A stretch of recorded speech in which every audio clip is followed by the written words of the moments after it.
చంద్రబాబు గారు వెంటనే అమలు చేయాలని డిమాండ్ చేస్తున్నాం. ఈరోజు కొత్తగా నిన్న చంద్రబాబు గారు ఇచ్చిన జియో ప్రకారము అమ్మకి వందనం అనే పథకం, అమ్మకి వందనం అనే పథకంలో చంద్రబాబు గారు వాగ్దానం చేసినప్పుడు ప్రతి తల్లికి ఎంతమంది బిడ్డలుంటే అంతమంది, ఒకరుంటే 15,000 వస్తుంది, ఇద్దరుంటే 30,000 వస్తుంది, ముగ్గురుంటే 45,000 వస్తుంది, నలుగురుంటే ఏకంగా 60,000 వస్తుంది అని చంద్రబాబు గారు ఊదరగొట్టి మరీ క్యాంపెయిన్ చేశారు. మరి ఈ స్కీమ్కు విధి విధానాలు ఎలా ఉంటాయి? చంద్రబాబు గారు నిన్న విడుదల చేసిన జీవోలో అయితే ప్రతి తల్లికి అని రాశారు. అంటే ఈ పథకం ప్రతి తల్లికి 15,000నా లేకపోతే ప్రతి బిడ్డకు 15,000నా? చాలా కన్ఫ్యూజింగ్ గా ఉంది. ఈ సాక్షి పత్రిక అయితే ప్రతి తల్లికి 15,000 మాత్రమే, అంటే ఒక్కరికే ఇస్తారు, తల్లికి ఇస్తారు, ఒక బిడ్డకు చొప్పునే ఇస్తారు, మిగతా వాళ్ళకందరికీ ఎగనామం పెడతారు అని సాక్షి రాయడం జరిగింది. మరి చంద్రబాబు గారు దీనికి క్లారిటీ ఇవ్వాలి. ఈ పథకం వర్తిస్తున్నది ప్రతి తల్లికి 15,000 లేకపోతే ప్రతి బిడ్డకు 15,000? చంద్రబాబు గారు వాగ్దానం చేసినట్టు ప్రతి బిడ్డకు 15,000 ఇవ్వాలని, ఆ లెక్కన నలుగురు బిడ్డలుంటే 60,000 ఇవ్వాలని మేము డిమాండ్ చేస్తున్నాం. విన్నారు కదా, ఆయన చెప్తున్నాడు 15,000 15,000 15,000 15,000 15,000. మామూలుగా హోల్సేల్ మార్కెట్లో పిలుస్తూ ఉంటారు.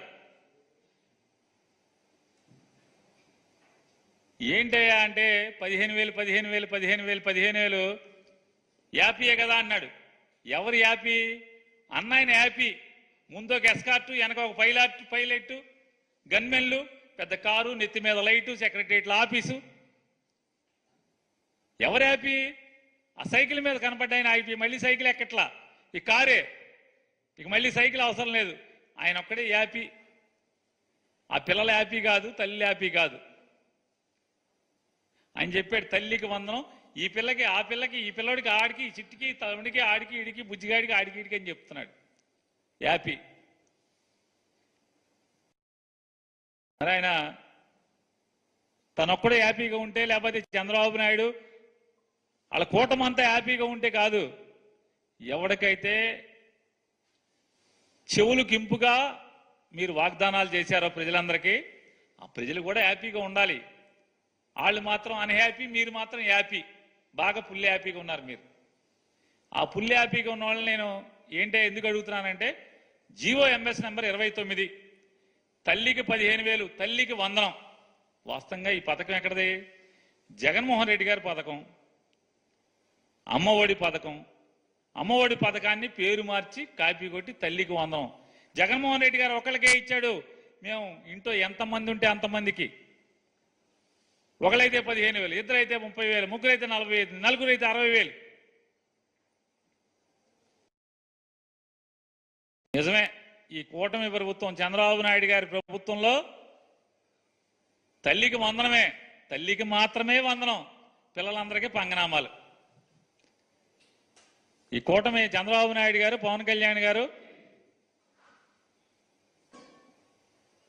భారతీయ జనతా పార్టీ ప్రెసిడెంట్ నడ్డా గారు, పురంధేశ్వరి గారు, వీళ్ళందరూ కలిసి ఏం చేశారంటే తల్లికి వందనం, పిల్లలకు పంగనామాలు. అంటే జనాల్ని మోసం చేయటంలో, అదే సినిమాలో చెప్తాడు ఆయన ఎవరో, అది కూటమి డైలాగే, 6 అడుగులు బుల్లెట్ అని. 6 అడుగుల అబద్ధం ఎవరంటే చంద్రబాబు నాయుడు. 6 అడుగుల అబద్ధం నడిచి వస్తే ఎట్టా ఉంటుందో చంద్రబాబు గారు నడిచి వస్తే అంతే సేమ్ మనకు కనపడుతుంది కదా. 2014 మేనిఫెస్టో, 2024 మేనిఫెస్టో, ఏ మేనిఫెస్టో చూసుకుని ఏముంది? అంతా మోసం, దగ.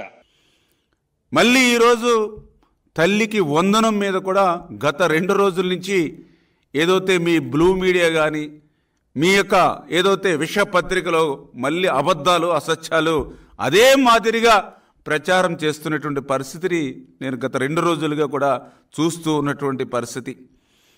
ఏదైతే ఇంకా తల్లికి వందనం మీద ఇంకా మేము ఎటువంటి విధి విధానాలు ఇంకా రూపకల్పన చేసుకోనప్పటికీ, ఎందుకంటే ఇప్పుడు ఏదైతే జగన్మోహన్ రెడ్డి మాట ఇచ్చి మడమ తిప్పి అమ్మఒడి ఒకరికి ఇస్తూ ఉంటే ఎంతమంది పిల్లలకి ఇస్తూ ఉన్నారు, ఆ ఒక్కరికి కూడా ఎంతమందికి ప్రభుత్వం ఎగ్గొట్టింది.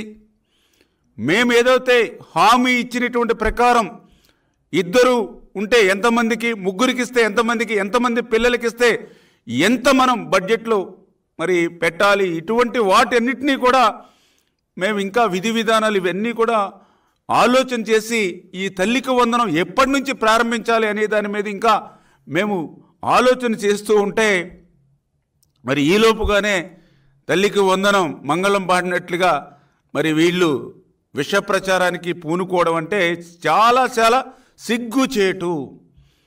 ఎందుకు సిగ్గుచేటు అంటున్నానంటే, తల్లికి వందనం గురించి ఈ వైఎస్ఆర్సీపీ నాయకులకు మాట్లాడేటువంటి అర్హత లేదు అని ఎందుకు చెప్తున్నానంటే, ఆ రోజు ఏదైతే అమ్మ ఒడి గురించి ఆ రోజు ఎన్నికలకు ముందు ఇంటింటికి ప్రచారం చేసినప్పుడు ఆ రోజు చాలా క్లియర్గా మీ ఇంట్లో ఎంతమంది పిల్లలుంటే అందరికీ కూడా అమ్మ ఒడి ఇస్తాము, ఇద్దరు పిల్లలుంటే 30,000 రూపాయలు ఇస్తాము.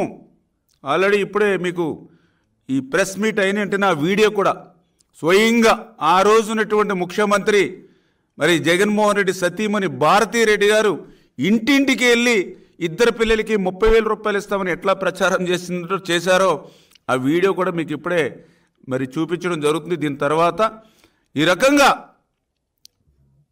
ఆ వీడియోస్ ఒకసారి ఏదైతే భారతీరెడ్డి గారు మరి ఏదైతే వీడియో ఆ రోజు ఇద్దరికీ ఇస్తానని చెప్పి ఏదైతే 30,000 రూపాయలు ఇస్తానని ఏదైతే మాట్లాడారో, మరి ఈ మంత్రులు ఎవరైతే మాజీ మంత్రులు ఎవరైతే ఉన్నారో మరి సిగ్గు లేకుండా ఏవైతే మాట్లాడుతున్నారో ఒక్కసారి మీ ఏదైతే మీ మాజీ ముఖ్యమంత్రి గారు సతీమణి ఏం మాట్లాడిందో ఒక్కసారి మీరే వినండి. ఒకసారి 15,000 ఇద్దరు బిడ్డలను బడికి పంపితే 30,000 తల్లికి సంవత్సరానికి. రిపీట్ చేయమా మళ్ళీ. పిల్లలను బడికి పంపితే తల్లికి 15,000 ఇస్తారు. ఒక బిడ్డను బడికి పంపితే 15,000, ఇద్దరు బిడ్డలను బడికి పంపితే 30,000 తల్లికి సంవత్సరానికి. చాలా క్లియర్గా నిన్నేదో ప్రజల తిరస్కారానికి గురైనటువంటి నాని లేకపోతే అమ్మటి వీళ్ళు మాట్లాడుతూ ఉన్నారు వీడియోలు పెట్టి. ఆవిడ భారతీరెడ్డి గారా అవునా కాదా, లేకపోతే ఆ మాటలు ఆవిడని మాట్లాడినట్టు మాటలా కాదా, వేళ వాళ్ళు దానికి సమాధానం చెప్పమనండి. అంటే 5 సంవత్సరాల్లో మీరు ఇచ్చినటువంటి మాటను ఏ రకంగా ఎగ్గొట్టి మోసం దగా చేశారు. మేము కూడా తల్లికి వందనం ఇస్తామని చెప్పాము, ఇద్దరు కానీ ఎంతమంది ఉంటే అంతమందికి. మేము వచ్చింది 30 రోజులే, మాకు ఇంకా సమయం ఉంది. ఈ సమయంలో విధి విధానాలు రూపొందించుకుని మేము అమలు చేసుకుంటాం. ఈ లోపుగానే తల్లికి వందనంగా మంగళం అని ఎట్లా మాట్లాడగలుగుతారు? 5 సంవత్సరాలు మీకు ఏదైతే 2019, 2024 మీకు ఇచ్చినటువంటి ఆ పీరియడ్ని మీరు చెప్పినటువంటి మాట అమలు చేశారా? మరి అట్లా ఎగ్గొట్టినటువంటి వాళ్ళు మా గురించి మాట్లాడేటువంటి అర్హత ఎక్కడ ఉంది? దయవుంచి అందరూ కూడా ఆలోచన చేయమని అడుగుతూ ఉన్నాం. అదేవిధంగా మరి ఏదైతే మాటను ఏ రకంగా అయితే నిలుపు